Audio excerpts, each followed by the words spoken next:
La deuxième question concerne bien évidemment les œuvres de Piotr Konchalovsky. Donc vos impressions sur l'exposition, vos impressions sur le patrimoine de Konchalovsky exposé dans le musée russe. On dit souvent que Konchalovsky a suivi les règles, a hérité de Cézanne. Donc deux mots sur ce fait, est-ce qu'il a vraiment hérité, et s'il y a des traits individuels de Konchalovsky dans ses œuvres, n'hésitez pas à les nommer à peu près, c'est ça l'idée. Donc Konchalovsky, je ne connaissais pas Konchalovsky, sauf pour avoir fait un peu d'histoire de l'art et avoir vu son nom dans le cadre du Valet de Carreau et des peintres d'avant-garde dans les années 1910, 1915, 1920. Donc j'avais repéré déjà son nom, et peut-être avais-je vu quelques reproductions rapidement, mais ça a été une découverte pour moi.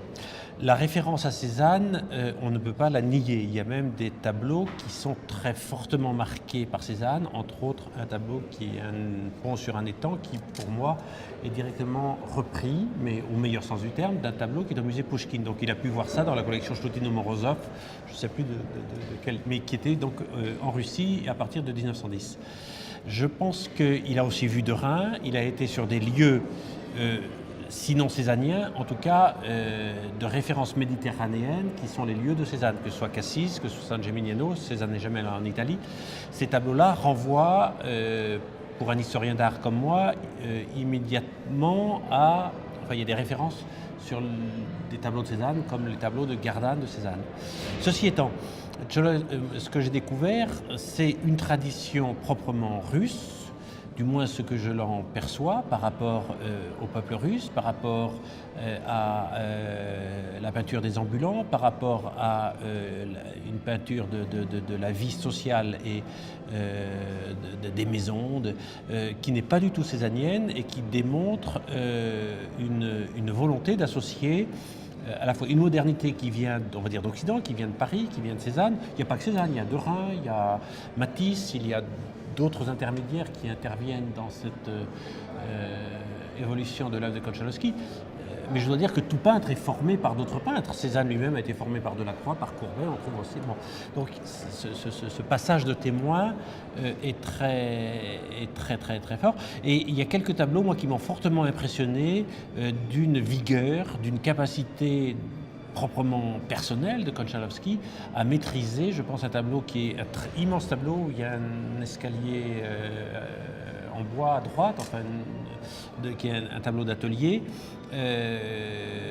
qui est à la fois construit, mais en même temps, c'est pas du tout un tableau, j'allais dire, occidental au sens français ou au sens italien du terme. On voit très bien une référence à une grande tradition russe, même si je ne connais pas vraiment toutes les traditions russes. Et puis il y a cette tradition aussi, auquel moi je suis assez sensible, on va dire de l'icône, de l'image, du statut de la représentation, qui est propre, j'allais dire, à l'âme slave et à l'âme russe dans cette œuvre. Il y a un côté expressionniste aussi qui est très fort, dans la touche, dans le dessin, une sorte de pugnacité du peintre. On sent qu'il c'est un lutteur, il a son tempérament, mais sa touche picturale est très personnelle, et même quand il est inspiré de Cézanne, c'est une œuvre personnelle qui est donnée à voir, très forte. Donc voilà un petit peu ce que je ressens le plus. Maintenant, ce que j'ai préféré de son œuvre, c'est les années, on va dire jusqu'à peu près 1930. Il y a cette prise en compte de la peinture de Matisse, de Derain, de Cézanne, et puis après, lorsque,